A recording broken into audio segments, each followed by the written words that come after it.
गीता किसी विशेष व्यक्ति, किसी जाति, वर्ग, पंथ, देश काल या किसी रूढ़िग्रस्त संप्रदाय का ग्रंथ नहीं है, बल्कि ये सार्वलौकिक तथा सार्वकालिक धर्मशास्त्र है। ये प्रत्येक देश, प्रत्येक जाति, प्रत्येक आयु के, प्रत्येक स्त्री पुरुष के लिए, सबके लिए है।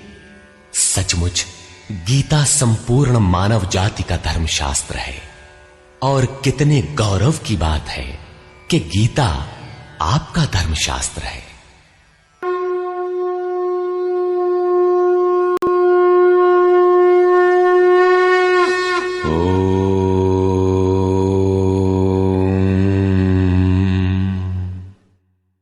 श्री परमात्मने नमः। यथार्थ गीता, श्रीमद् भगवत गीता, अथ चतुर्थोऽध्याय। अध्याय 3 में योगेश्वर श्री कृष्ण ने आश्वस्त किया था कि दोष दृष्टि से रहित होकर जो भी मानव श्रद्धा युक्त हो मेरे मत के अनुसार चलेगा, वो कर्मों के बंधन से भली प्रकार छूट जाएगा। कर्म बंधन से मुक्ति दिलाने की क्षमता योग, ज्ञान योग या कर्म योग दोनों में है। योग में ही युद्ध संचार निहित है। प्रस्तुत अध्याय में वे बताते हैं कि इस योग का प्रणेता कौन है, इसका क्रमिक विकास कैसे होता है। श्री भगवान वाच।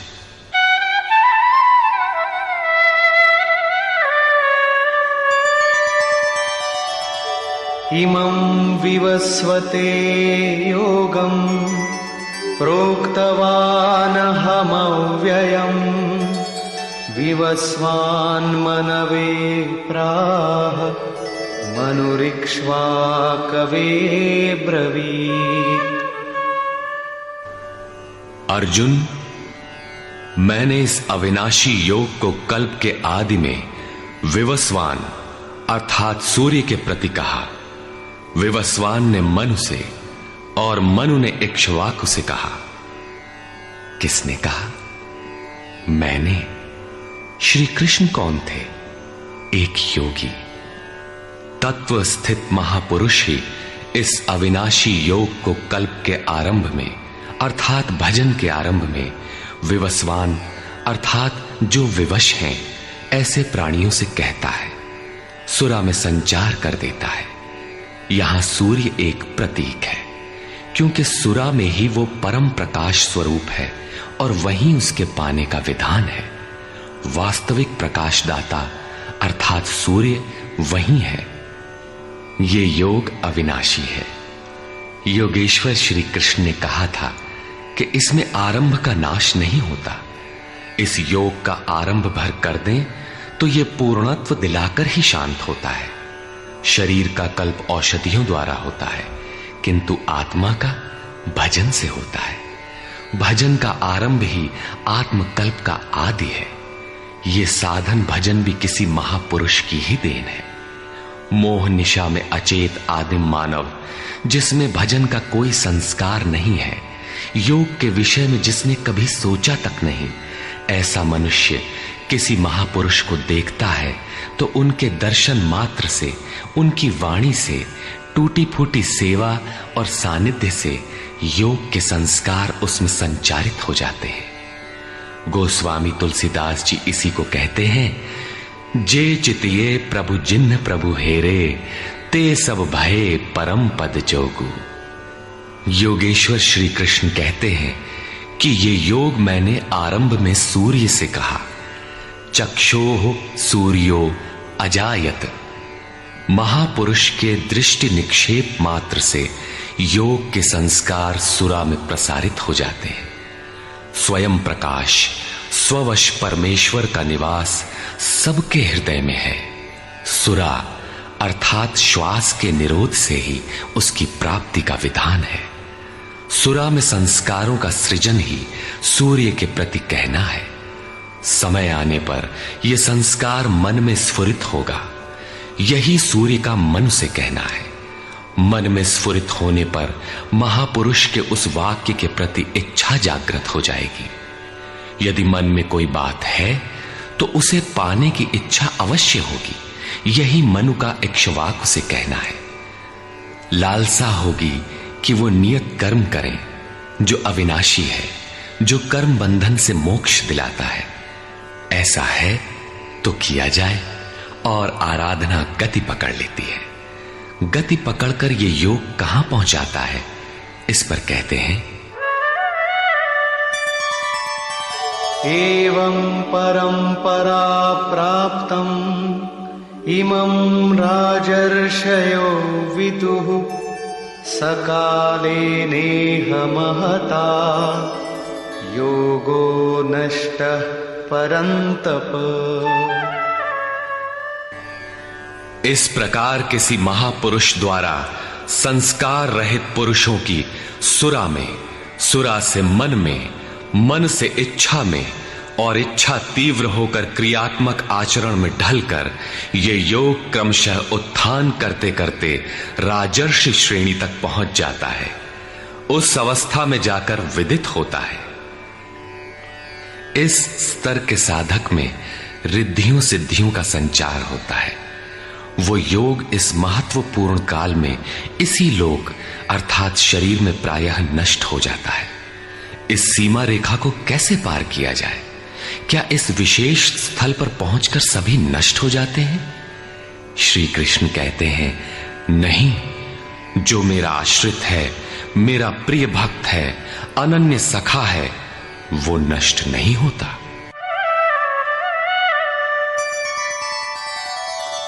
स एवायं मया तेद्य योगः प्रोक्तः पुरातनः भक्तोऽसि मे सखा चेति रहस्यं ह्येतदुत्तमम्। वो ही ये पुरातन योग अब मैंने तेरे लिए वर्णन किया है, क्योंकि तू मेरा भक्त और सखा है, और ये योग उत्तम रहस्यपूर्ण है। अर्जुन क्षत्रिय श्रेणी का साधक था, राजर्षि की अवस्था वाला था, जहां रिद्धियों सिद्धियों के थपेड़े में साधक नष्ट हो जाता है। इस काल में भी योग कल्याण की मुद्रा में ही है, किंतु प्रायः साधक यहां पहुंचकर लड़खड़ा जाते हैं। ऐसा अविनाशी किंतु रहस्यमय योग श्री कृष्ण ने अर्जुन से कहा, क्योंकि नष्ट होने की अवस्था में अर्जुन था ही। क्यों कहा? इसलिए कि तू मेरा भक्त है, अनन्य भाव से मेरे आश्रित है, प्रिय है, सखा है। जिस परमात्मा की हमें चाह है, वो सद्गुरु परमात्मा आत्मा से अभिन्न होकर जब निर्देशन देने लगे, तभी वास्तविक भजन आरंभ होता है। यहां प्रेरक की अवस्था में परमात्मा और सद्गुरु एक दूसरे के पर्याय हैं। जिस सतह पर हम खड़े हैं, उसी स्तर पर जब स्वयं प्रभु हृदय में उतर आए, रोकथाम करने लगे, डगमगाने पर संभालें, तभी मन वश में हो पाता है। मन बस होई तबही जब प्रेरक प्रभु बरजे। जब तक इष्ट देव रथी होकर, आत्मा से अभिन्न होकर प्रेरक के रूप में खड़े नहीं हो जाते, तब तक सही मात्रा में इस पथ में प्रवेश ही नहीं होता। वो साधक प्रत्याशी अवश्य है, लेकिन भजन उसके पास कहां? पूज्य गुरुदेव भगवान कहा करते थे, हो हम कई बार नष्ट होते होते बच गए, भगवान ने ही बचा लिया। भगवान ने ऐसे समझाया, ये कहा। हमने पूछा, महाराज जी, क्या भगवान भी बोलते हैं, बातचीत करते हैं? बोले, हां, हो, भगवान ऐसे बतियावत हैं जैसे हम तुम बतियाई, घंटों बतियाई और क्रम न टूटे। हमें उदासी हुई और आश्चर्य भी कि भगवान कैसे बोलते होंगे, ये तो बड़ी नई बात है। कुछ देर बाद महाराज जी बोले, काहे घबराता है, तो हूं से बतियाई हैं। अक्षरशः सत्य था उनका कथन, और यही सख्य भाव है। सखा की तरह वे निराकरण करते रहें, तभी इस नष्ट होने वाली स्थिति से साधक पार हो पाता है। अभी तक योगेश्वर श्री कृष्ण ने किसी महापुरुष द्वारा योग के आरंभ, इसमें आने वाले व्यवधान, उससे पार पाने का रास्ता बताया। इस पर अर्जुन ने प्रश्न किया। अर्जुन उवाच,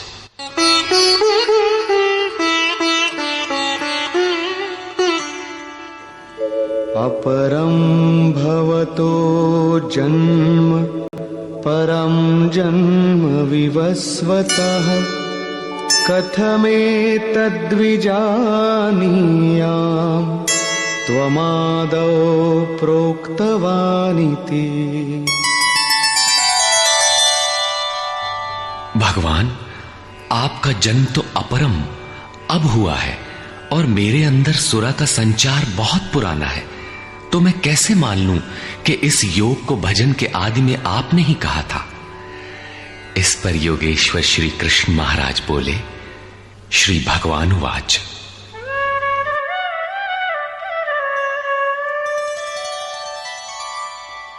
बहूनि मे व्यतीतानि जन्मानि तव चार्जुन तान्यहं वेद सर्वाणि न त्वं वेत्थ परन्तप।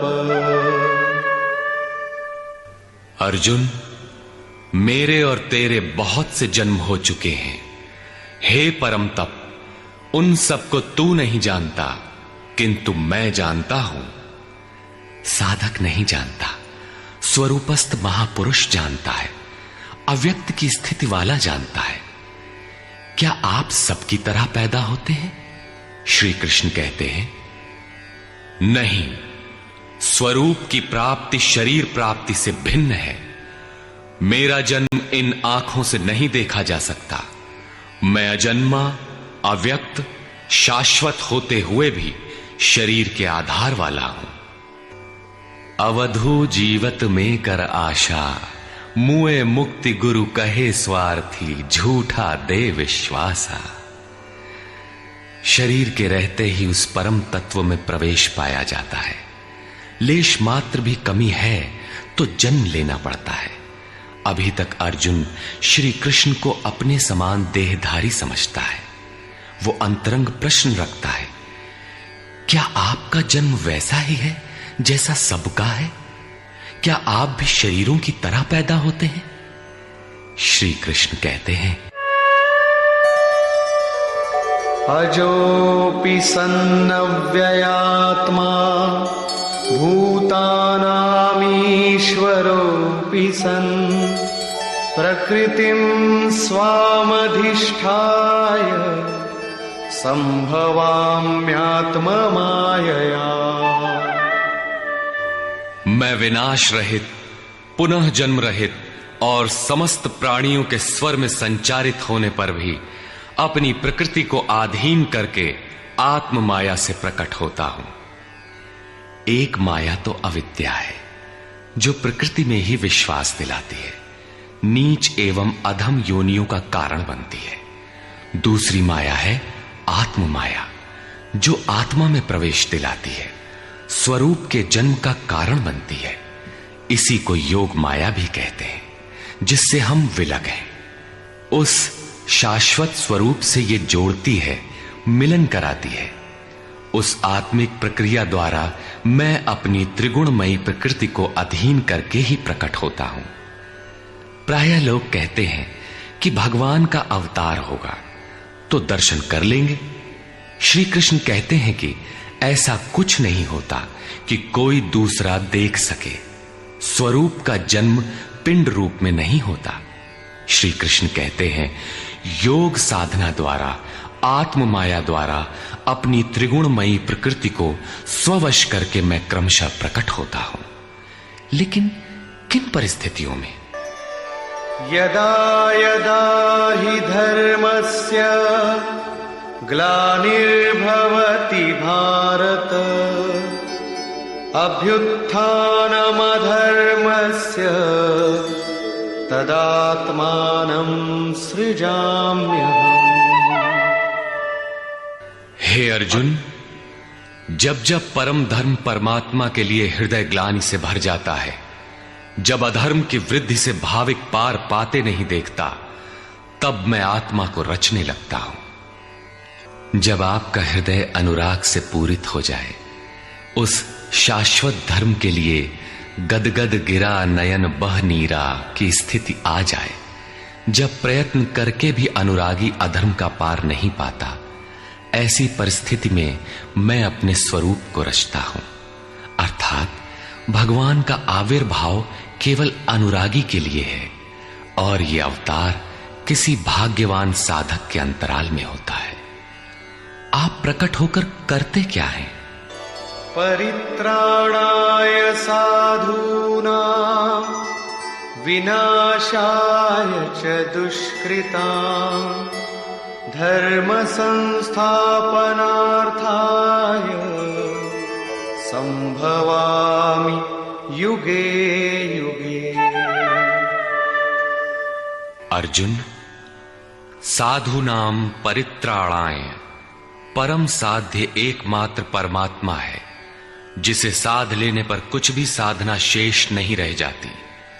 उस साध्य में प्रवेश दिलाने वाले विवेक, वैराग्य, शम दम इत्यादि दैवी संपद को निर्विघ्न प्रवाहित करने के लिए तथा दुष्कृताम, जिससे दूषित कार्य रूप लेते हैं, उन काम क्रोध राग द्वेषादि विजातीय प्रवृत्तियों को समूल नष्ट करने के लिए तथा धर्म को भली प्रकार स्थिर करने के लिए मैं युग युग में प्रकट होता हूं। युग का तात्पर्य सतयुग, त्रेता, द्वापर में नहीं। युग धर्मों का उतार चढ़ाव मनुष्यों के स्वभाव पर है। युग धर्म सदैव रहे हैं। मानस में संकेत है, नित जुग धर्म हो ही सब केरे, हृदय राम माया के प्रेरे। युग धर्म सभी के हृदय में नित्य होते रहते हैं। अविद्या से नहीं बल्कि विद्या से, राम माया की प्रेरणा से हृदय में होते हैं, जिसे प्रस्तुत श्लोक में आत्म माया कहा गया है। वही है राम माया। हृदय में राम की स्थिति दिला देने वाली, राम से प्रेरित है वो विद्या। कैसे समझा जाए कि अब कौन सा युग कार्य कर रहा है? तो शुद्ध सत्व समता विज्ञाना, कृत प्रभाव प्रसन्न मन जाना। जब हृदय में शुद्ध सत्व गुण ही कार्यरत हो, राजस तथा तामस दोनों गुण शांत हो जाएं, विषमताएं समाप्त हो गई हों, जिसका किसी से द्वेष न हो, विज्ञान हो अर्थात इष्ट से निर्देशन लेने और उस पर टिकने की क्षमता हो, मन में प्रसन्नता का पूर्ण संचार हो, जब ऐसी योग्यता आ जाए तो सतयुग में प्रवेश मिल गया। इसी प्रकार दो अन्य युगों का वर्णन किया और अंत में तामस बहुत रजो गुण थोरा, कलि प्रभाव विरोध चहु ओरा। तामस गुण भरपूर हो, किंचित राजसी गुण भी उसमें हो, चारों ओर वैर और विरोध हो, तो ऐसा व्यक्ति कलियुगीन है। जब तामसी गुण कार्य करता है तो मनुष्य में आलस्य, निद्रा, प्रमाद का बाहुल्य होता है। वो कर्तव्य जानते हुए भी उसमें प्रवृत्त नहीं हो सकता, निषिद्ध कर्म जानते हुए भी उससे निवृत्ति नहीं हो सकती। इस प्रकार युग धर्मों का उतार चढ़ाव मनुष्यों की आंतरिक योग्यता पर निर्भर है। किसी ने इन योग्यताओं को 4 युग कहा है, तो कोई इन्हें ही 4 वर्ण का नाम देता है, तो कोई इन्हें ही अति उत्तम, उत्तम, मध्यम और निकृष्ट 4 श्रेणी के साधक कहकर संबोधित करता है। प्रत्येक युग में इष्ट साथ देते हैं। हां, उच्च श्रेणी में अनुकूलता की भरपूरता प्रतीत होती है, निम्न युगों में सहयोग क्षीण प्रतीत होता है। संक्षेप में श्री कृष्ण कहते हैं कि साध्य वस्तु दिलाने वाले विवेक, वैराग्य इत्यादि को निर्विघ्न प्रवाहित करने के लिए तथा दूषण के कारक काम, क्रोध, राग, द्वेष इत्यादि का पूर्ण विनाश करने के लिए, परम धर्म परमात्मा में स्थिर रखने के लिए मैं युग युग में अर्थात हर परिस्थिति, हर श्रेणी में प्रकट होता हूं, बशर्ते कि ग्लानि हो। जब तक इष्ट समर्थन न दे तब तक आप समझ ही नहीं सकेंगे कि विकारों का विनाश हुआ अथवा अभी कितना शेष है। प्रवेश से पराकाष्ठा पर्यंत इष्ट हर श्रेणी में हर योग्यता के साथ रहते हैं। उनका प्राकट्य अनुरागी के हृदय में होता है। भगवान प्रकट हैं तब तो सभी दर्शन करते होंगे। श्री कृष्ण कहते हैं, नहीं। जन्म कर्म च मे दिव्यम् एवं यो वेत्ति तत्वतः त्यक्त्वा देहं पुनर्जन्म नैति मामेति सोऽर्जुन। अर्जुन, मेरा वो जन्म अर्थात ग्लानि के साथ स्वरूप की रचना तथा मेरा कर्म अर्थात दुष्कृतियों के कारणों का विनाश, साध्य वस्तु को दिलाने वाली क्षमताओं का निर्दोष संचार, धर्म की स्थिरता, ये कर्म और जन्म दिव्य अर्थात अलौकिक है, लौकिक नहीं है। इन चर्म चक्षुओं से उसे देखा नहीं जा सकता, मन बुद्धि से उसे मापा नहीं जा सकता। जब इतना गूढ़ है तो उसे देखता कौन है?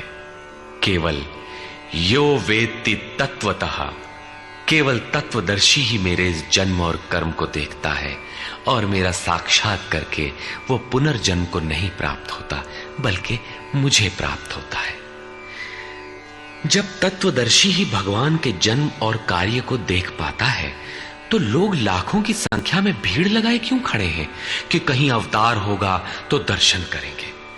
क्या आप तत्वदर्शी हैं? महात्मा वेश में आज भी विविध तरीके से, मुख्यतः महात्मा वेश की आड़ में बहुत से लोग प्रचार करते फिरते हैं कि वे अवतार हैं, या उनके दलाल प्रचार कर देते हैं। लोग भेड़ की तरह अवतार को देखने टूट पड़ते। किंतु श्री कृष्ण कहते हैं कि केवल तत्वदर्शी ही देख पाता है। अब तत्वदर्शी किसे कहते हैं? अध्याय 2 में सत असत का निर्णय देते हुए योगेश्वर श्री कृष्ण ने बताया था कि अर्जुन, असत वस्तु का अस्तित्व नहीं है और सत का तीनों कालों में कभी अभाव नहीं है। तो क्या आप ऐसा कहते हैं? बताया उन्होंने, नहीं, तत्वदर्शियों ने इसे देखा। न किसी भाषाविद ने देखा, न किसी समृद्धिशाली ने देखा। यहां पुनः बल देते हैं कि मेरा आविर्भाव तो होता है लेकिन उसे तत्वदर्शी ही देख पाता है। तत्वदर्शी एक प्रश्न है। ऐसा कुछ नहीं कि 5 तत्व हैं, 25 तत्व हैं, इनकी गणना सीख ली और हो गए तत्वदर्शी। श्री कृष्ण ने आगे बताया कि आत्मा ही परम तत्व है। आत्मा परम से संयुक्त होकर परमात्मा हो जाता है। आत्म साक्षात्कार करने वाला ही इस आविर्भाव को समझ पाता है। सिद्ध है कि अवतार किसी विरही अनुरागी के हृदय में होता है। आरंभ में उसे वो समझ नहीं पाता कि हमें कौन संकेत देता है, कौन मार्गदर्शन करता है, किंतु परम तत्व परमात्मा के दर्शन के साथ ही वो देख पाता है, समझ पाता है और फिर शरीर को त्याग कर पुनर्जन्म को प्राप्त नहीं होता। श्री कृष्ण ने कहा कि मेरा जन्म दिव्य है, इसे देखने वाला मुझे प्राप्त होता है। तो लोगों ने उनकी मूर्ति बना ली, पूजा करने लगे, आकाश में कहीं उनके निवास की कल्पना कर ली। ऐसा कुछ नहीं है। उन महापुरुषों का आशय केवल इतना था कि यदि आप निर्धारित कर्म करें तो पाएंगे कि आप भी दिव्य हैं। आप जो हो सकते हैं वो मैं हो गया हूं। मैं आपकी संभावना हूं, आपका ही भविष्य हूं। अपने भीतर आप जिस दिन ऐसी पूर्णता पा लेंगे तो आप भी वही होंगे जो श्री कृष्ण है। जो श्री कृष्ण का स्वरूप है वही आपका भी हो सकता है। अवतार कहीं बाहर नहीं होता। हां, यदि अनुराग पूरित हृदय हो तो आपके भीतर भी अवतार की अनुभूति संभव है। वे आपको प्रोत्साहित करते हैं कि बहुत से लोग इस मार्ग पर चलकर मेरे स्वरूप को प्राप्त कर चुके हैं। वीतराग भय क्रोधा मन्मया मामुपाश्रिताः बहवो ज्ञानतपसा पूता मद्भावमागता। राग और विराग दोनों से परे वीतराग तथा इसी प्रकार भय अभय, क्रोध अक्रोध दोनों से परे अनन्य भाव से अर्थात अहंकार रहित मेरे शरण हुए बहुत से लोग ज्ञान तप से पवित्र होकर मेरे स्वरूप को प्राप्त हो चुके हैं। अब ऐसा होने लगा हो ऐसी बात नहीं है, यह विधान सदैव से रहा है। बहुत से पुरुष इसी प्रकार से मेरे स्वरूप को प्राप्त हो चुके हैं। किस प्रकार? जिन जिन का हृदय अधर्म की वृद्धि देखकर परमात्मा के लिए ग्लानि से भर गया, उस स्थिति में मैं अपने स्वरूप को रचता हूं। वे मेरे स्वरूप को प्राप्त होते हैं, जिसे योगेश्वर श्री कृष्ण ने तत्व दर्शन कहा था, उसे ही अब ज्ञान कहते हैं। परम तत्व है परमात्मा, उसे प्रत्यक्ष दर्शन के साथ जानना ज्ञान है। ऐसी जानकारी वाले ज्ञानी मेरे स्वरूप को प्राप्त करते हैं। यहां यह प्रश्न पूरा हो गया। अब वे योग्यता के आधार पर भजने वालों का श्रेणी विभाजन करते हैं। ये यथा मां प्रपद्यन्ते तांस्तथैव भजाम्यहम् मम वर्त्मानुवर्तन्ते मनुष्याः पार्थ सर्वशः। पार्थ, जो मुझे जितनी लगन से जैसा भजते हैं, मैं भी उनको वैसा ही भजता हूं, उतनी ही मात्रा में सहयोग देता हूं। साधक की श्रद्धा ही कृपा बनकर उसे मिलती है। इस रहस्य को जानकर सुधीजन संपूर्ण भाव से मेरे मार्ग के अनुसार ही बरतते हैं। जैसा मैं बरतता हूं, जो मुझे प्रिय है वैसा ही आचरण करते हैं। जो मैं कराना चाहता हूं वही करते हैं। भगवान कैसे भजते हैं? वे रथी बनकर खड़े हो जाते हैं, साथ चलने लगते हैं, यही उनका भजना है। दूषित जिनसे पैदा होते हैं, उनका विनाश करने के लिए वे खड़े हो जाते हैं। सत्य में प्रवेश दिलाने वाले सद्गुणों का परित्राण करने के लिए वे खड़े हो जाते हैं। जब तक इष्ट देव हृदय से पूर्णता रथी न हो और हर कदम पर सावधान न करें, तब तक कोई कैसा ही भजनानंदी क्यों न हो, लाख आंख मूंदे, लाख प्रयत्न करे, वो इस प्रकृति के द्वंद्व से पार नहीं हो सकता। वो कैसे समझेगा कि हम कितनी दूरी तय कर चुके, कितना शेष है। इष्ट ही आत्मा से अभिन्न होकर खड़े हो जाते हैं और उसका मार्गदर्शन करते हैं कि तुम यहां पर हो, ऐसे करो, ऐसे चलो। इस प्रकार प्रकृति की खाई पाटते हुए शनैः शनैः आगे बढ़ाते हुए स्वरूप में प्रवेश दिला देंगे। भजन तो साधक को ही करना पड़ता है, किंतु उसके द्वारा इस पथ में जो दूरी तय होती है वो इष्ट की देन है। ऐसा जानकर सभी मनुष्य सर्वतोभावेन मेरा अनुसरण करते हैं। किस प्रकार वे बरतते हैं? कांक्षन्तः कर्मणां सिद्धिं यजन्त इह देवताः क्षिप्रं हि मानुषे लोके सिद्धिर्भवति कर्मजा। वे पुरुष इस मनुष्य शरीर में कर्मों की सिद्धि चाहते हुए देवताओं को पूजते हैं। कर्म कौन सा? श्री कृष्ण ने कहा, अर्जुन तू नियत कर्म कर। नियत कर्म क्या है? यज्ञ की प्रक्रिया ही कर्म है। यज्ञ क्या है? साधना की विधि विशेष, जिसमें श्वास प्रश्वास का हवन, इंद्रियों के बहिर्मुखी प्रवाह को संयमाग्नि में हवन किया जाता है, जिसका परिणाम है परमात्मा। कर्म का शुद्ध अर्थ है आराधना, जिसका स्वरूप इसी अध्याय में आगे मिलेगा। इस आराधना का परिणाम क्या है?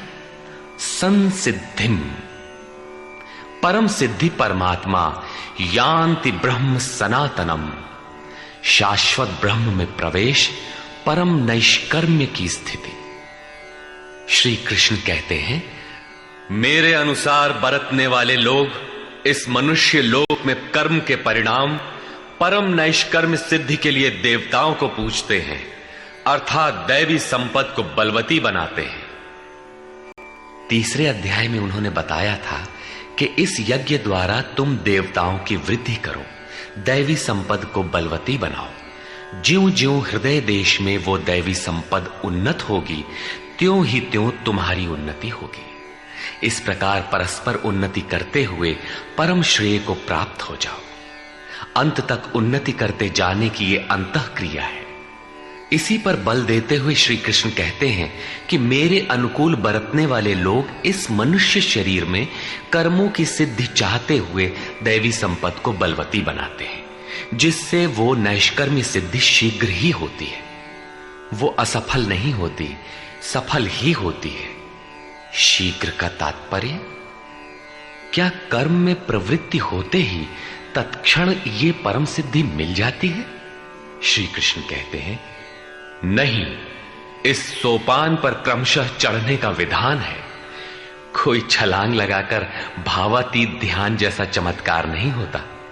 इस पर देखें, चातुर्वर्ण्यं मया सृष्टं गुणकर्म विभागशः तस्य कर्तारमपि मां विद्य कर्तारमव्ययम्।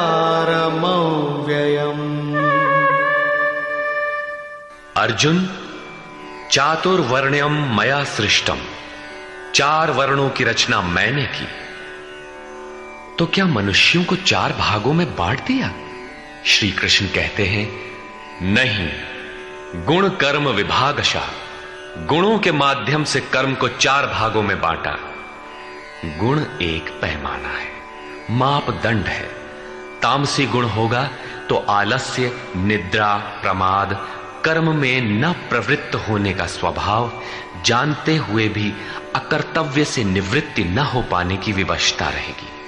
ऐसी अवस्था में साधन आरंभ कैसे करें? 2 घंटे आप आराधना में बैठते हैं, इस कर्म के लिए प्रयत्नशील होना चाहते हैं, किंतु 10 मिनट भी अपने पक्ष में नहीं पाते। शरीर अवश्य बैठा है, लेकिन जिस मन को बैठना चाहिए वो हवा से बातें कर रहा है, कुतर्कों का जाल बुन रहा है, तरंग पर तरंग छाई है। तो आप बैठे क्यों हैं? समय क्यों नष्ट करते हैं? उस समय केवल परिचर्यात्मकम कर्म शूद्रस्यापि स्वभावजम, जो महापुरुष अव्यक्त की स्थिति वाले हैं, अविनाशी तत्व में स्थित हैं, उनकी तथा इस पथ पर अग्रसर अपने से उन्नत लोगों की सेवा में लग जाओ। इससे दूषित संस्कार शमन होते जाएंगे, साधना में प्रवेश दिलाने वाले संस्कार सबल होते जाएंगे। क्रमशः तामसी गुण न्यून होने पर राजसी गुणों की प्रधानता तथा सात्विक गुण के स्वल्प संचार के साथ साधक की क्षमता वैश्य श्रेणी की हो जाती है। उस समय वही साधक इंद्रिय संयम, आत्मिक संपत्ति का संग्रह स्वभावतः करने लगेगा। कर्म करते करते उसी साधक में सात्विक गुणों का बाहुल्य हो जाएगा, राजसी गुण कम रह जाएंगे, तामसी गुण शांत रहेंगे। उस समय वही साधक क्षत्रिय श्रेणी में प्रवेश पालेगा।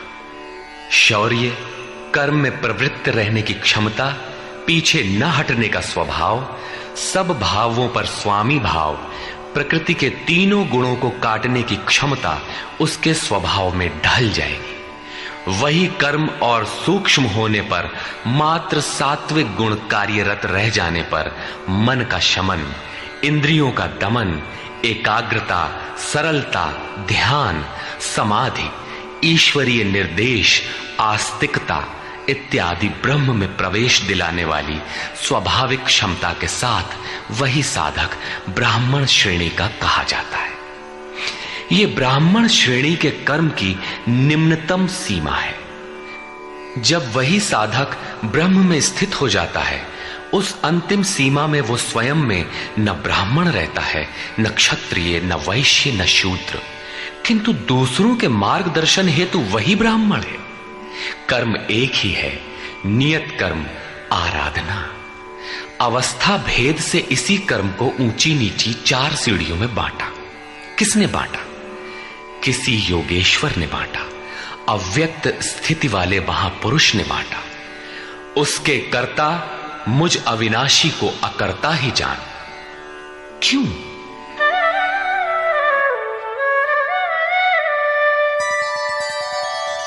न मां कर्माणि लिम्पन्ति न मे कर्मफले स्पृहा इति मां योऽभिजानाति कर्मभिर्न स बध्यते। क्योंकि कर्मों के फल में मेरी स्पृहा नहीं है। कर्मों का फल क्या है? श्री कृष्ण ने पीछे बताया था कि यज्ञ जिससे पूरा होता है उस क्रिया का नाम कर्म है, और पूर्ति काल में यज्ञ जिसकी रचना करता है उस ज्ञानामृत को पान करने वाला शाश्वत सनातन ब्रह्म में प्रवेश पा लेता है। कर्म का परिणाम है परमात्मा। उस परमात्मा की चाह भी अब मुझे नहीं है, क्योंकि वो मुझसे भिन्न नहीं है। मैं अव्यक्त स्वरूप हूं, उसी की स्थिति वाला हूं। अब आगे कोई सत्ता नहीं जिसके लिए इस कार्य पर स्नेह रखूं। इसलिए कर्म मुझे लिपायमान नहीं करते, और इसी स्तर से जो भी मुझे जानता है, अर्थात जो कर्मों के परिणाम परमात्मा को प्राप्त कर लेता है, उसे भी कर्म नहीं बांधते। जैसे श्री कृष्ण, वैसे उस स्तर से जानने वाला महापुरुष। एवं ज्ञात्वा कृतं कर्म पूर्वैरपि मुमुक्षुभिः कुरु कर्मैव तस्मात् त्वं पूर्वैः पूर्वतरं कृतम्। अर्जुन, पहले होने वाले मोक्ष की इच्छा वाले पुरुषों द्वारा भी यही जानकर कर्म किया गया। क्या जानकर? यही कि जब कर्मों का परिणाम परमात्मा भिन्न न रह जाए, कर्मों के परिणाम परमात्मा की स्पृहा न रह जाने पर उस पुरुष को कर्म नहीं बांधते। श्री कृष्ण इसी स्थिति वाले हैं, इसलिए वे कर्म से लिपायमान नहीं होते, और उसी स्तर से हम जान लेंगे तो हमें भी कर्म नहीं बांधेगा। जैसा श्री कृष्ण, ठीक उसी स्तर से जो भी जान लेगा, वैसा ही वो पुरुष भी कर्म बंधन से मुक्त हो जाएगा। अब श्री कृष्ण भगवान, महात्मा, अव्यक्त, योगेश्वर या महायोगेश्वर जो भी रहे हों, वो स्वरूप सबके लिए है। यही समझकर पहले के मुमुक्षु पुरुषों ने, मोक्ष की इच्छा वाले पुरुषों ने कर्म पर कदम रखा। इसलिए अर्जुन, तू भी पूर्वजों द्वारा सदा से किए हुए इसी कर्म को कर। यही कल्याण का एकमात्र मार्ग है। अभी तक योगेश्वर श्री कृष्ण ने कर्म करने पर बल दिया, किंतु यह स्पष्ट नहीं किया कि कर्म क्या है। अध्याय 2 में उन्होंने कर्म का नाम मात्र लिया कि अब इसी को तू निष्काम कर्म के विषय में सुन। उसकी विशेषताओं का वर्णन किया कि यह जन्म मरण के महान भय से रक्षा करता है। कर्म करते समय सावधानी का वर्णन किया, लेकिन यह नहीं बताया कि कर्म क्या है। अध्याय 3 में उन्होंने कहा कि ज्ञान मार्ग अच्छा लगे या निष्काम कर्म योग, कर्म तो करना ही पड़ेगा। न कर्मों को त्यागने से कोई ज्ञानी होता है, और न कर्म को न आरंभ करने से कोई निष्कर्मी। हठवश जो नहीं करते वे दंभी हैं। इसलिए मन से इंद्रियों को वश में करके कर्म कर। कौन सा कर्म करें? तो बताया नियत कर्म कर। अब ये निर्धारित कर्म है कौन? तो बोले यज्ञ की प्रक्रिया ही नियत कर्म है। एक नवीन प्रश्न दिया कि यज्ञ क्या है जिसे करें तो कर्म हो जाए। वहां भी यज्ञ की उत्पत्ति बताई, उसकी विशेषताओं का वर्णन किया, किंतु यज्ञ नहीं बताया जिससे कर्म को समझा जा सके। अभी तक ये स्पष्ट नहीं हुआ कि कर्म क्या है। अब कहते हैं कि अर्जुन, कर्म क्या है, अकर्म क्या है, इस विषय में बड़े बड़े विद्वान भी मोहित हैं। उसे भली प्रकार समझ लेना चाहिए। किं कर्म किम कर्मेति कवयोप्यत्र मोहिताः तत्ते कर्म प्रवक्ष्यामि यज्ञात्वा मोक्ष्यसे शुभाम्। कर्म क्या है और अकर्म क्या है, इस विषय में बुद्धिमान पुरुष भी मोहित हैं। इसलिए मैं वो कर्म तेरे लिए अच्छी तरह से कहूंगा जिसे जानकर तू अशुभात मोक्ष से, अशुभ अर्थात संसार बंधन से भली प्रकार छूट जाएगा। कर्म कोई ऐसी वस्तु है जो संसार बंधन से मुक्ति दिलाती है। इसी कर्म को जानने के लिए श्री कृष्ण पुनः बल देते हैं। कर्मणो ह्यपि बोद्धव्यम् बोद्धव्यम् च विकर्मणः अकर्मणश्च बोद्धव्यम् गहना कर्मणो गतिः। कर्म का स्वरूप भी जानना चाहिए, अकर्म का स्वरूप भी समझना चाहिए, और विकर्म अर्थात विकल्प शून्य विशेष कर्म जो आप्त पुरुषों द्वारा होता है उसे भी जानना चाहिए, क्योंकि कर्म की गति गहन है।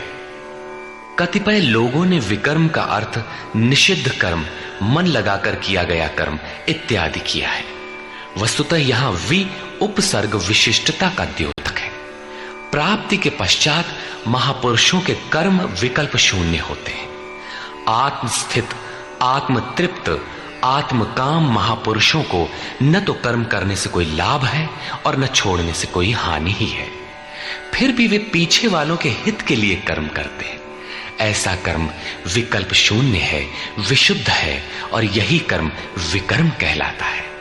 उदाहरणार्थ, गीता में जहां भी किसी कार्य में वि उपसर्ग लगा है उसकी विशेषता का द्योतक है, निष्कृष्टता का नहीं। यथा योग युक्तो विशुद्धात्मा विजितात्मा जितेंद्रिय।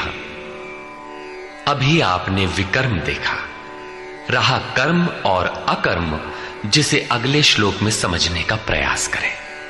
यदि यहां कर्म अकर्म का विभाजन नहीं समझ सके तो कभी नहीं समझ सकेंगे।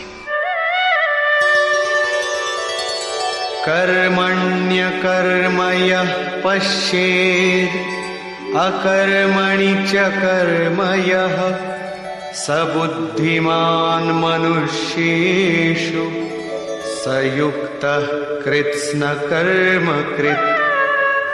जो पुरुष कर्म में अकर्म देखे, कर्म माने आराधना अर्थात आराधना करे, और ये भी समझे कि करने वाला मैं नहीं हूं बल्कि गुणों की अवस्था ही चिंतन में हमें नियुक्त करता है, मैं इष्ट द्वारा संचालित हूं, ऐसा देखे। और जब इस प्रकार अकर्म देखने की क्षमता आ जाए और धारावाहिक रूप से कर्म होता रहे, तभी समझना चाहिए कि कर्म सही दिशा में हो रहा है। वही पुरुष मनुष्यों में बुद्धिमान है, मनुष्यों में योगी है, योग से युक्त बुद्धि वाला है और संपूर्ण कर्मों का करने वाला है।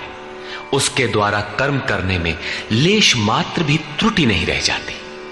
कर्म का अर्थ है भजन, कर्म का अर्थ है योग साधना को भली प्रकार संपादित करना, जिसका विशद वर्णन इसी अध्याय में आगे आ रहा है। यहां कर्म और अकर्म का केवल विभाजन किया गया, जिससे कर्म करते समय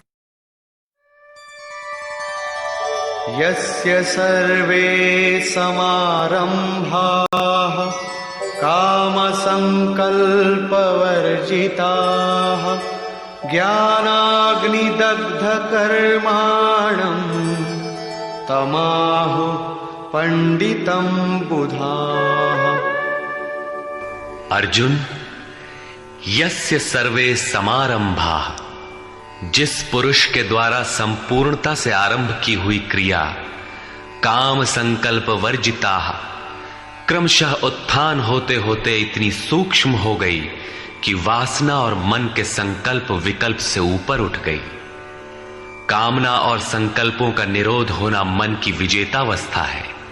अतः कर्म कोई ऐसी वस्तु है जो इस मन को कामना और संकल्प विकल्प से ऊपर उठा देता है। उस समय ज्ञानाग्नि दग्ध कर्माणम, अंतिम संकल्प के भी शमन के साथ, जिसे हम नहीं जानते, जिसे जानने के लिए हम इच्छुक थे, उस परमात्मा की प्रत्यक्ष जानकारी हो जाती है। क्रियात्मक पथ पर चलकर परमात्मा की प्रत्यक्ष जानकारी का नाम ही ज्ञान है। उस ज्ञान के साथ ही दग्ध कर्माणम, कर्म सदा के लिए दग्ध हो जाते हैं। जिसे पाना था पा लिया, आगे कोई सत्ता नहीं जिसकी शोध करे, इसलिए कर्म करके ढूंढे भी तो किसे। उस जानकारी के साथ कर्म की आवश्यकता समाप्त हो जाती है। ऐसी स्थिति वालों को ही बोध स्वरूप महापुरुषों ने पंडित कहकर संबोधित किया है। उनकी जानकारी पूर्ण है। ऐसी स्थिति वाला महापुरुष करता क्या है, रहता कैसे है, उसकी रहनी पर प्रकाश डालते हैं। त्यक्त्वा कर्मफलासंगम नित्य तृप्तो निराश्रयः कर्मण्यभिप्रवृत्तोऽपि नैव किंचित् करोति सः। अर्जुन, वह पुरुष सांसारिक आश्रय से रहित होकर नित्य वस्तु परमात्मा में ही तृप्त रहकर कर्मों के फल परमात्मा की आसक्ति को भी त्याग कर कर्म में अच्छी प्रकार बरतता हुआ भी कुछ नहीं करता। निराशीर्यत चित्तात्मा त्यक्त सर्व परिग्रहः शारीरं केवलं कर्म कुर्वन्नाप्नोति किल्बिषम्। जिसने अंतःकरण और शरीर को जीत लिया है, भोगों की संपूर्ण सामग्री जिसने त्याग दी है, ऐसे आशा रहित पुरुष का शरीर केवल कर्म करता दिखाई भर पड़ता है।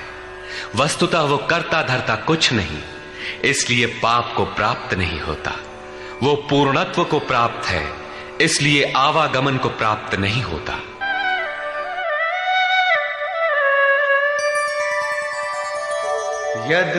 यदृच्छालाभ संतुष्टो द्वन्द्वातीतो विमत्सरः समः सिद्धावसिद्धौ च कृत्वापि न निबध्यते।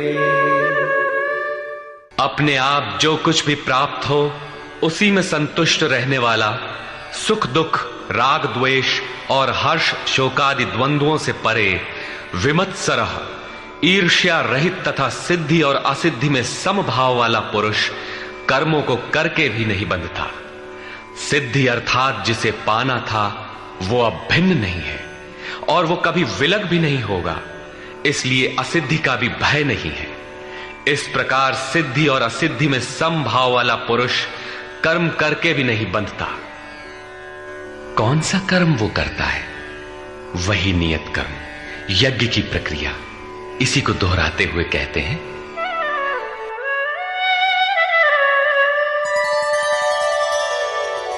गत संगस्य मुक्तस्य ज्ञानावस्थित चेतसः यज्ञायाचरतः कर्म समग्रं प्रविलीयते। अर्जुन, यज्ञायाचरतः कर्म, यज्ञ का आचरण ही कर्म है और साक्षात्कार का नाम ही ज्ञान है। इस यज्ञ का आचरण करके साक्षात्कार के साथ ज्ञान में स्थित संग दोष और आसक्ति से रहित मुक्त पुरुष के संपूर्ण कर्म भली प्रकार विलीन हो जाते हैं।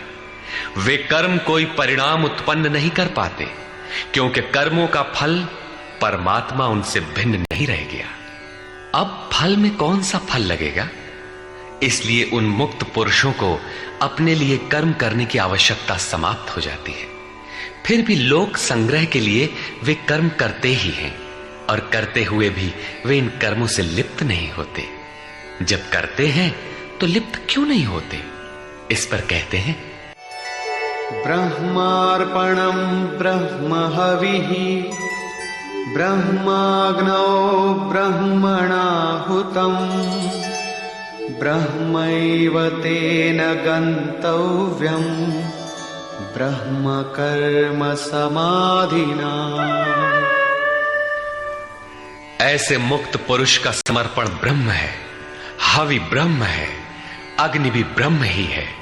अर्थात ब्रह्म रूप अग्नि में ब्रह्म रूपी कर्ता द्वारा जो हवन किया जाता है वो भी ब्रह्म है। ब्रह्म कर्म समाधिना, जिसके कर्म ब्रह्म का स्पर्श करके समाधिस्थ हो चुके हैं, उसमें विलय हो चुके हैं, ऐसे महापुरुष के लिए जो प्राप्त होने योग्य है वो भी ब्रह्म ही है। वो कर्ता धर्ता कुछ नहीं, केवल लोक संग्रह के लिए कर्म में बरतता है। ये तो प्राप्ति वाले महापुरुष के लक्षण हैं, किंतु कर्म में प्रवेश लेने वाले प्रारंभिक साधक कौन सा यज्ञ करते हैं? अब यहां उसी यज्ञ को स्पष्ट करते हैं।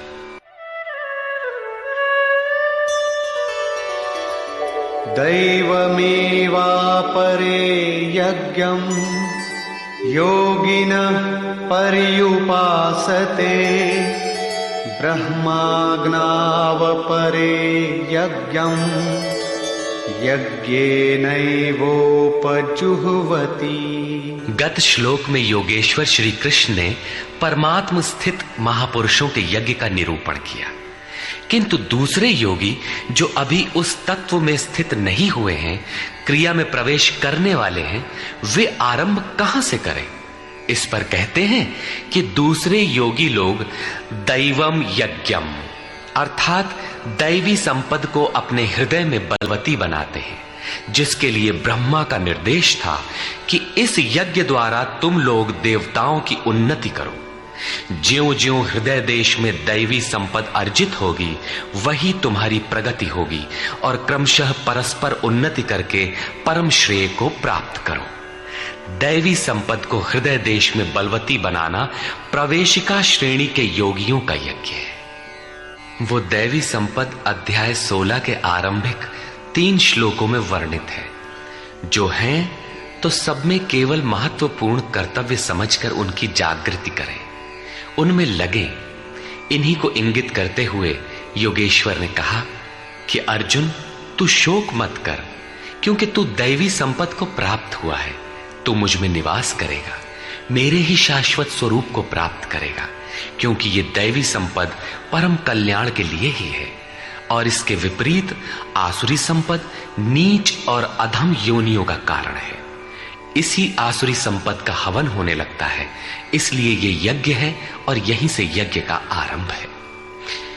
दूसरे योगी ब्रह्माग्नौ पर ब्रह्म परमात्म रूप अग्नि में यज्ञ के द्वारा ही यज्ञ का अनुष्ठान करते हैं। श्री कृष्ण ने आगे बताया कि इस शरीर में अधियज्ञ मैं हूं। यज्ञों का अधिष्ठाता अर्थात यज्ञ जिसमें विलय होते हैं वो पुरुष मैं हूं। श्री कृष्ण एक योगी थे, सद्गुरु थे। इस प्रकार दूसरे योगी जन ब्रह्म रूपी अग्नि में यज्ञ अर्थात यज्ञ स्वरूप सद्गुरु को उद्देश्य बनाकर यज्ञ का अनुष्ठान करते हैं। सारांशतः सद्गुरु के स्वरूप का ध्यान करते हैं। श्रोत्रादीनीन्द्रियाण्यन्ये संयमाग्निषु जुह्वति शब्दादीन् विषयानन्य इंद्रियाग्निषु जुह्वति।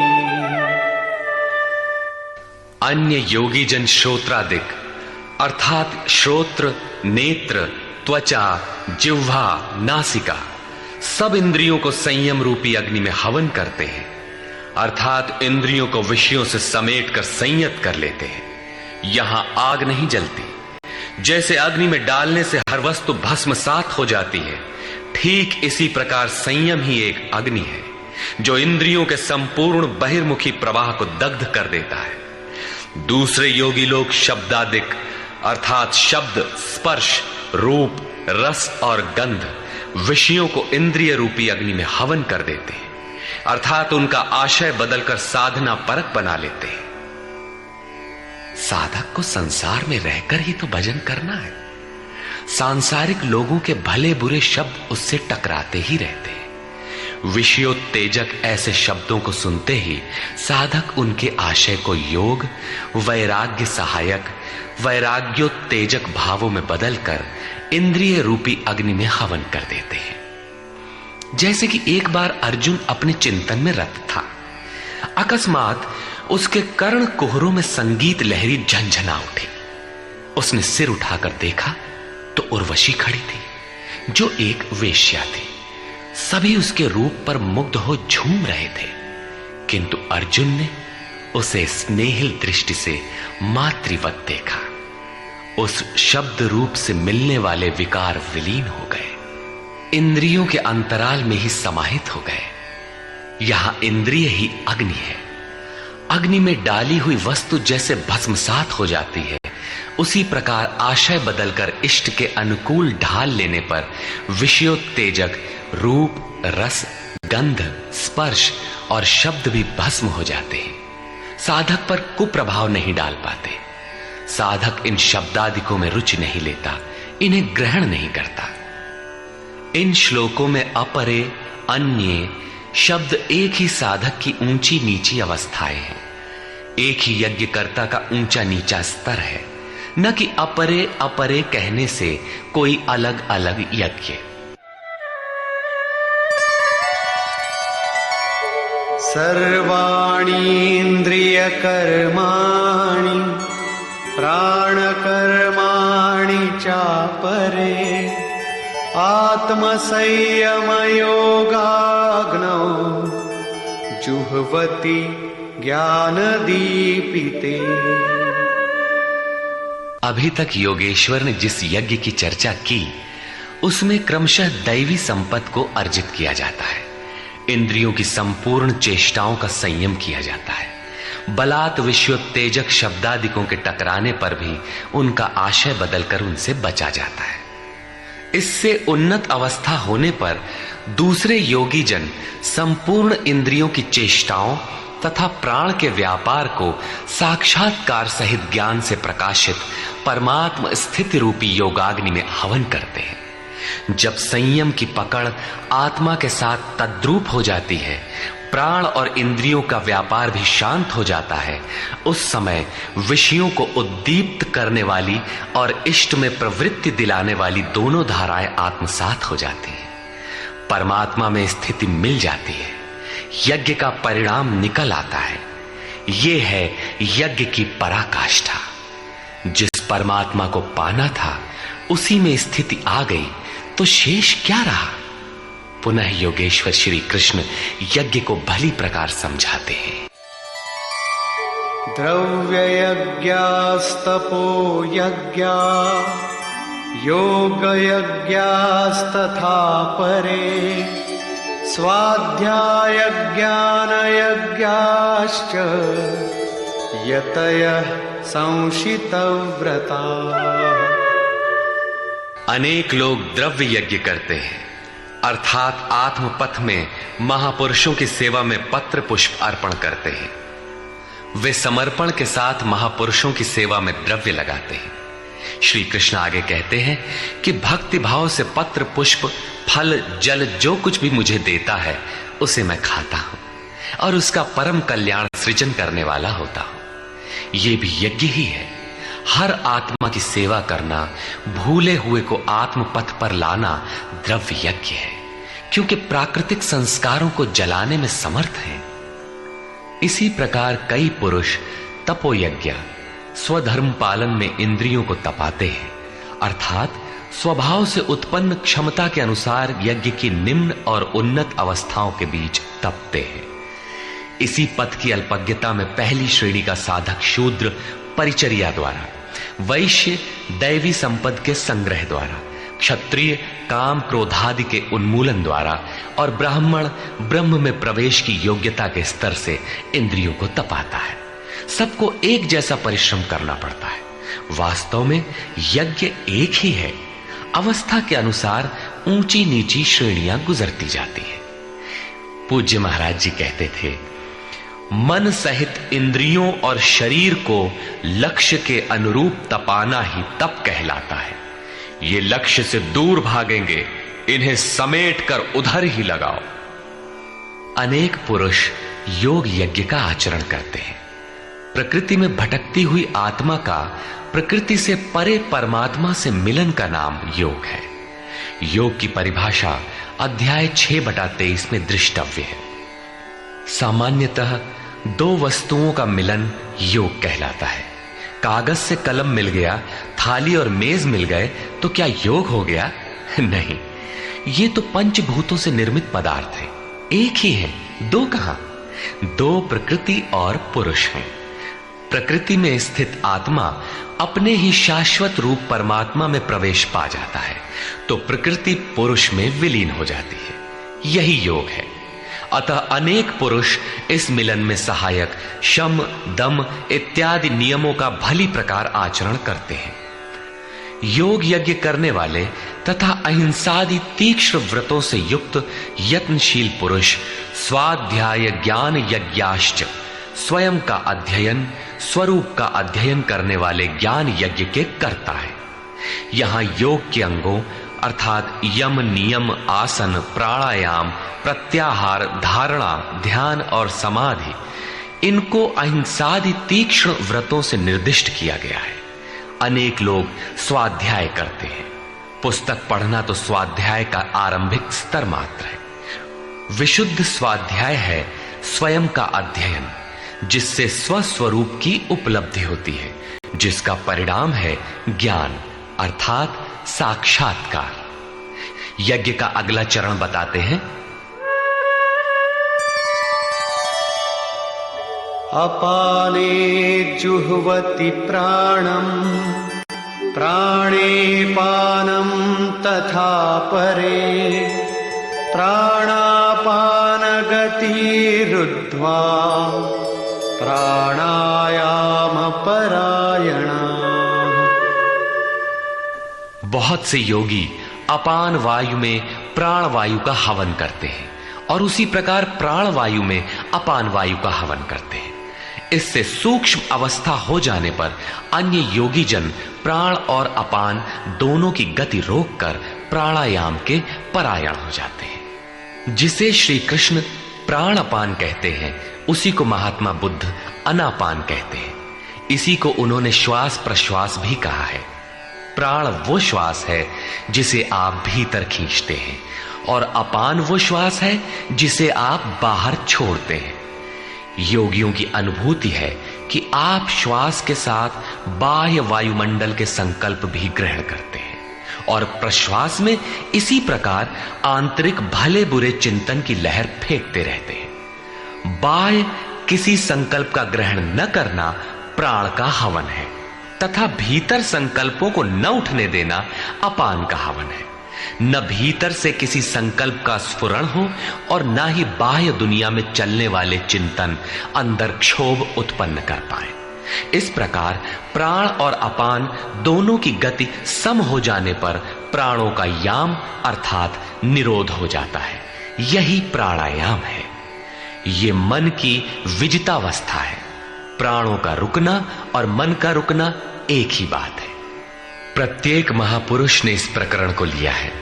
वेदों में इसका उल्लेख है, चत्वारि वाक पारमिता पदानि। इसी को पूज्य महाराज जी कहा करते थे। हो, एक ही नाम को 4 श्रेणियों से जपा जाता है, बैखरी, मध्यमा, पश्यंती और परा।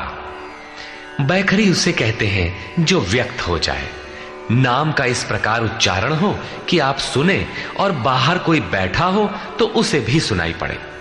मध्यमा अर्थात मध्यम स्वर में जप, जिसे केवल आप ही सुने, बगल में बैठा हुआ व्यक्ति भी उस उच्चारण को सुन न सके। ये उच्चारण कंठ से होता है। धीरे धीरे नाम की धुन बन जाती है, डोर लग जाती है।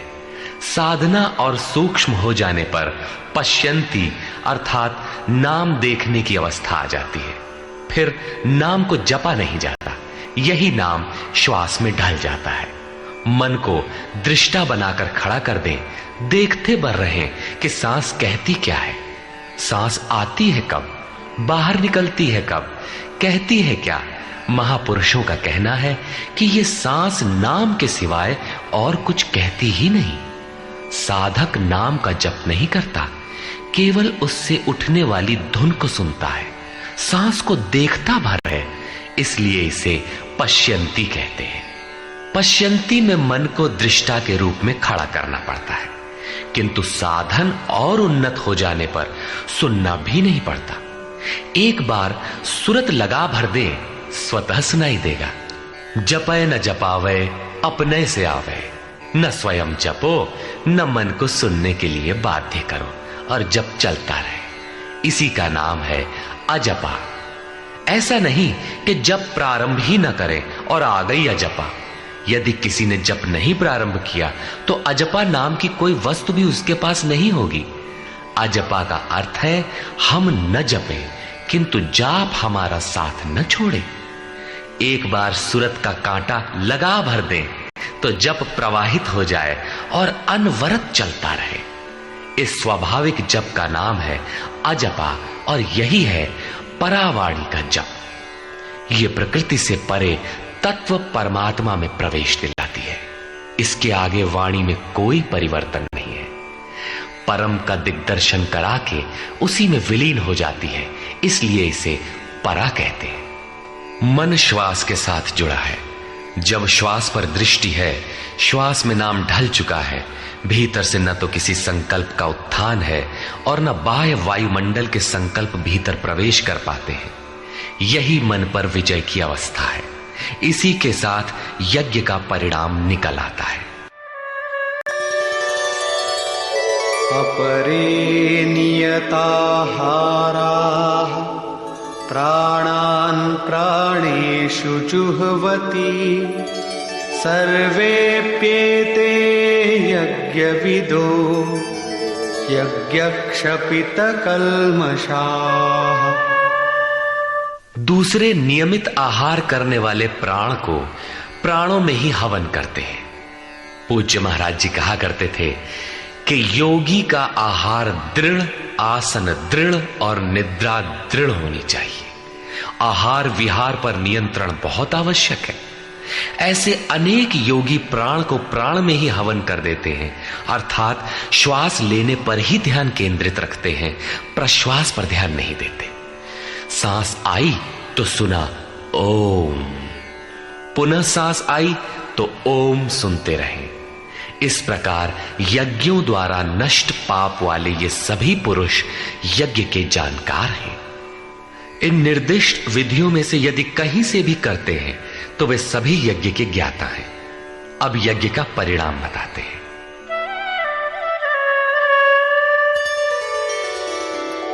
यज्ञशिष्टामृतभुजो यान्ति ब्रह्म सनातनम् नायं लोकोऽस्त्ययज्ञस्य कुतोऽन्यः कुरु सत्तम। कुरुश्रेष्ठ अर्जुन, यज्ञ शिष्टामृत भुज, यज्ञ जिसकी सृष्टि करता है, जिसे अवशेष छोड़ता है, वो है अमृत। उसकी प्रत्यक्ष जानकारी ज्ञान है। उस ज्ञानामृत को भोगने अर्थात प्राप्त करने वाले योगी जन यान्ति ब्रह्म सनातनम, शाश्वत सनातन पर ब्रह्म को प्राप्त होते हैं। यज्ञ कोई ऐसी वस्तु है जो पूर्ण होते ही सनातन पर ब्रह्म में प्रवेश दिला देती है। यज्ञ न करें तो आपत्ति क्या है? श्री कृष्ण कहते हैं कि यज्ञ रहित पुरुष को पुनः ये मनुष्य लोक अर्थात मानव शरीर भी सुलभ नहीं होता, फिर अन्य लोग कैसे सुखदायी होंगे? उसके लिए तो तिर्यक योनियां सुरक्षित हैं, इससे अधिक कुछ नहीं। अतः यज्ञ करना मनुष्य मात्र के लिए नितांत आवश्यक है।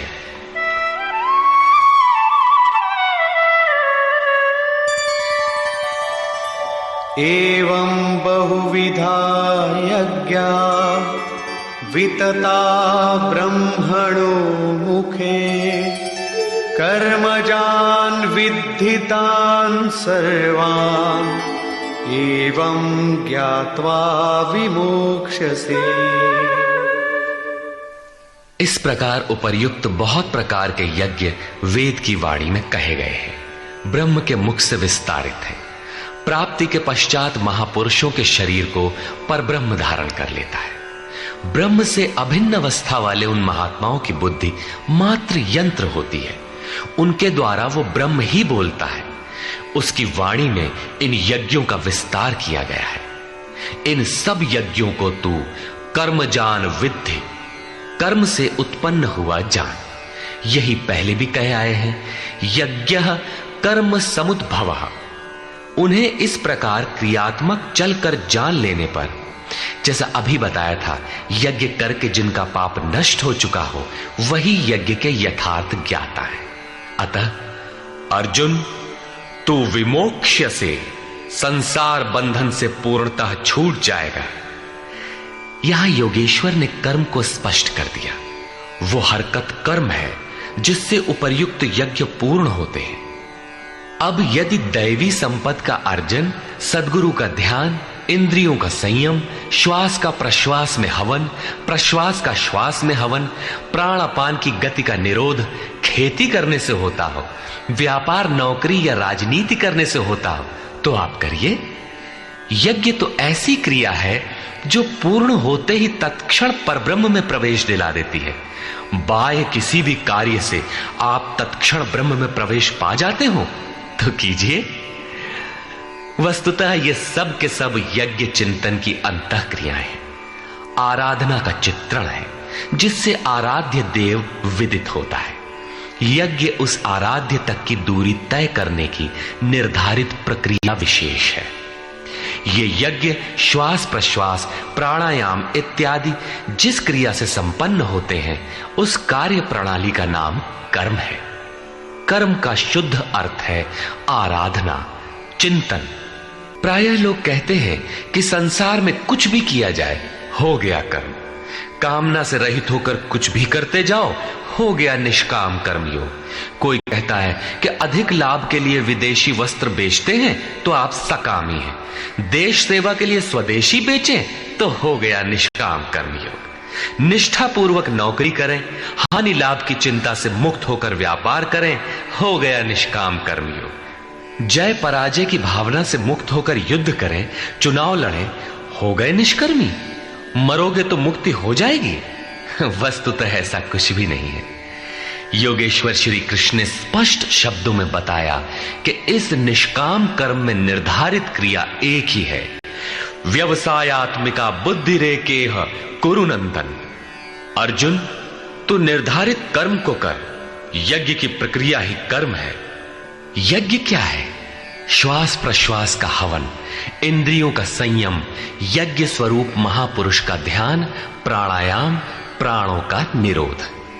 ये यज्ञ जिससे होने लगे उस क्रिया का नाम कर्म है।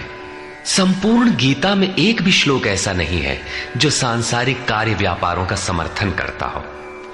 प्रायः यज्ञ का नाम आने पर लोग बाहर एक यज्ञ वेदी बनाकर तिल जौ लेकर स्वाहा बोलते हुए हवन प्रारंभ कर देते हैं।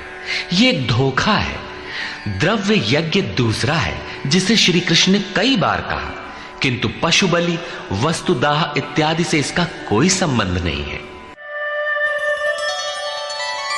श्रेयान् द्रव्यमयाद् यज्ञात् ज्ञानयज्ञः परन्तप सर्वं कर्माखिलं पार्थ ज्ञाने परिसमाप्यते। अर्जुन, सांसारिक द्रव्यों से सिद्ध होने वाले यज्ञ की अपेक्षा ज्ञान यज्ञ, जिसका परिणाम ज्ञान अर्थात साक्षात्कार है, यज्ञ जिसकी सृष्टि करता है, उस अमृत तत्व की जानकारी का नाम ज्ञान है। ऐसा यज्ञ श्रेयस्कर है, परम कल्याणकारी है। हे पार्थ, संपूर्ण कर्म ज्ञान में शेष हो जाते हैं। परिसमाप्यते, भली प्रकार समाहित हो जाते हैं। ज्ञान यज्ञ की पराकाष्ठा है। उसके पश्चात कर्म किए जाने से न कोई लाभ है और न छोड़ देने से उस महापुरुष की कोई क्षति ही होती है। इस प्रकार भौतिक द्रव्यों से होने वाले यज्ञ भी यज्ञ है, किंतु उस यज्ञ की तुलना में जिसका परिणाम साक्षात्कार है, उस ज्ञान यज्ञ की अपेक्षा अत्यंत अल्प है। आप करोड़ का हवन करें, सैकड़ों यज्ञ वेदी बना लें, सतपथ पर द्रव्य लगावें, साधु संत महापुरुषों की सेवा में द्रव्य लगावें, किंतु इस ज्ञान यज्ञ की अपेक्षा अल्प है। वस्तुतः यज्ञ श्वास प्रश्वास का है, इंद्रियों के संयम का है, मन के निरोध का है, जैसा श्री कृष्ण अभी बता आए। इस यज्ञ को प्राप्त कहां किया जाए, उसकी विधि कहां से सीखें? यथा तद्विद्धि प्रणिपातेन परिप्रश्नेन सेवया उपदेक्षन्ति ते ज्ञानम् ज्ञानिनस्तत्त्वदर्शिनः। इसलिए अर्जुन, तू तत्वदर्शी महापुरुष के पास जाकर भली प्रकार प्रणत होकर, अर्थात दंडवत प्रणाम करके, अहंकार त्याग कर, शरण होकर, भली प्रकार सेवा करके, निष्कपट भाव से प्रश्न करके तो उस ज्ञान को जान। वे तत्व को जानने वाले ज्ञानी जन तेरे लिए उस ज्ञान का उपदेश करेंगे, साधना पथ पर चलाएंगे। समर्पित भाव से सेवा करने के उपरांत ही इस ज्ञान को सीखने की क्षमता आती है। तत्वदर्शी महापुरुष परम तत्व परमात्मा का प्रत्यक्ष दिग्दर्शन करने वाले हैं। वे यज्ञ की विधि विशेष के ज्ञाता हैं और वही आपको भी सिखाएंगे। यदि अन्य यज्ञ होता तो ज्ञानी तत्वदर्शी की क्या आवश्यकता थी? स्वयं भगवान के सामने ही तो अर्जुन खड़ा था। भगवान उसे तत्वदर्शी के पास क्यों भेजते हैं? वस्तुतः श्री कृष्ण एक योगी थे। उनका आशय है कि आज तो अनुरागी अर्जुन मेरे समक्ष उपस्थित है, भविष्य में अनुरागियों को कहीं भ्रम न हो जाए कि श्री कृष्ण तो चले गए, अब किसकी शरण जाए। इसलिए उन्होंने स्पष्ट किया कि तत्वदर्शी के पास जाओ, वे ज्ञानी जन तुझे उपदेश देंगे और यज्ञात्वा न पुनर्मोहम् एवं यास्यसि पाण्डव येन भूतान्यशेषेण द्रक्ष्यस्यात्मन्यथो मयि। उस ज्ञान को उनके द्वारा समझकर तू इस प्रकार फिर कभी मोह को प्राप्त नहीं होगा। उनसे दी गई जानकारी के द्वारा उस पर चलते हुए तू अपनी आत्मा के अंतर्गत संपूर्ण भूतों को देखेगा, अर्थात सभी प्राणियों में इसी आत्मा का प्रसार देखेगा। जब सर्वत्र एक ही आत्मा के प्रसार को देखने की क्षमता आ जाएगी, उसके पश्चात तू मुझ में प्रवेश करेगा। अतः उस परमात्मा को पाने का साधन तत्व स्थित महापुरुष के द्वारा है। ज्ञान के संबंध में, धर्म और शाश्वत सत्य के संबंध में श्री कृष्ण के अनुसार किसी तत्वदर्शी से ही पूछने का विधान है।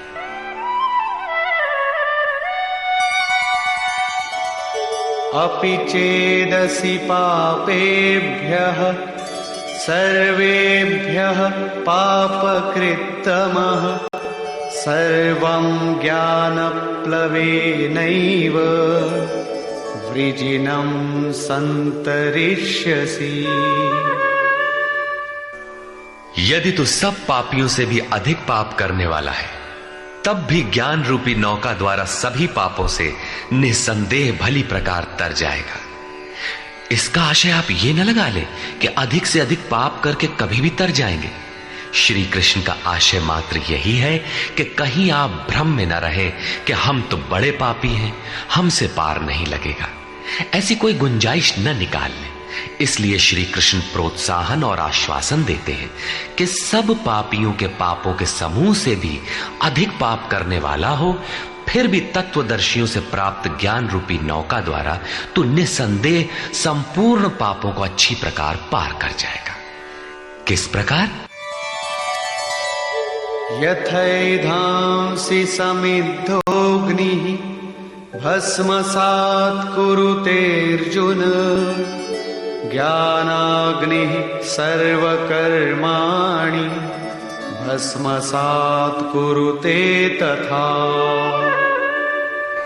अर्जुन, जिस प्रकार प्रज्वलित अग्नि ईंधन को भस्म कर देता है, ठीक उसी प्रकार ज्ञान रूपी अग्नि संपूर्ण कर्मों को भस्म कर देता है।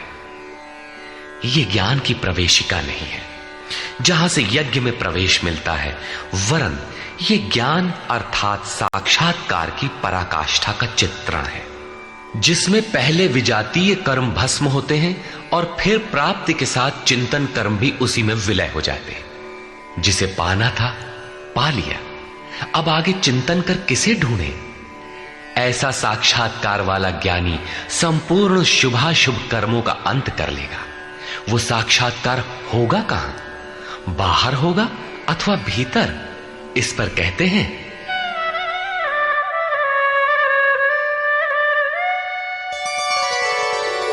नहि ज्ञानेन सदृशं पवित्रमिह विद्यते तत्स्वयं योग संसिद्धः कालेनात्मनि विन्दति।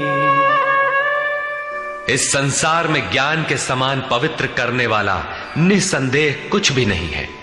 उस ज्ञान अर्थात साक्षात्कार को तू स्वयं, दूसरा नहीं, योग की परिपक्व अवस्था में, आरंभ में नहीं, अपनी आत्मा के अंतर्गत हृदय देश में ही अनुभव करेगा, बाहर नहीं। इस ज्ञान के लिए कौन सी योग्यताएं अपेक्षित हैं? योगेश्वर के ही शब्दों में, श्रद्धावान् लभते ज्ञानं तत्परः संयतेन्द्रियः ज्ञानं लब्ध्वा परां शान्तिम् अचिरेणाधिगच्छति।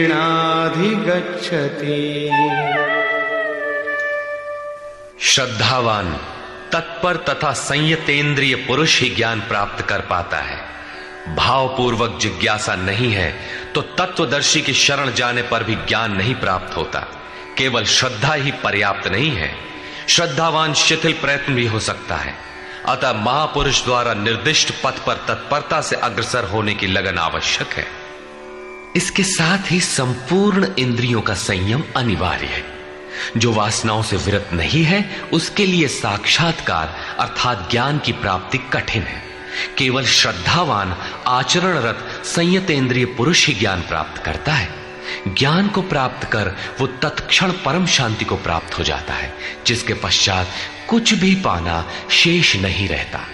और जहां श्रद्धा नहीं है, अज्ञश्चाश्रद्दधानश्च संशयात्मा विनश्यति नायं लोकोऽस्ति न परो न सुखं संशयात्मनः।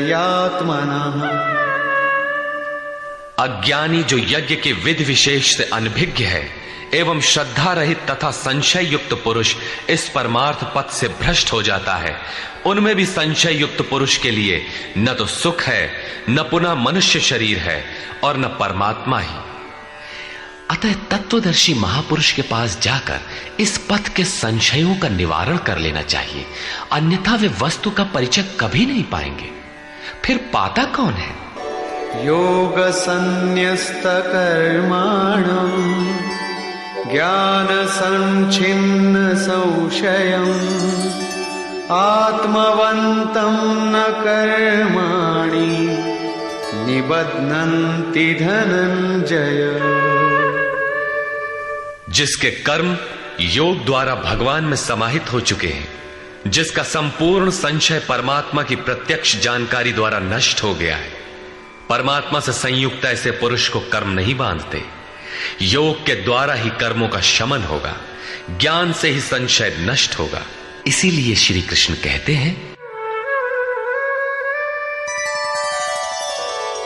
तस्मादज्ञान संभूतं हृत्स्थं ज्ञानासिनात्मनः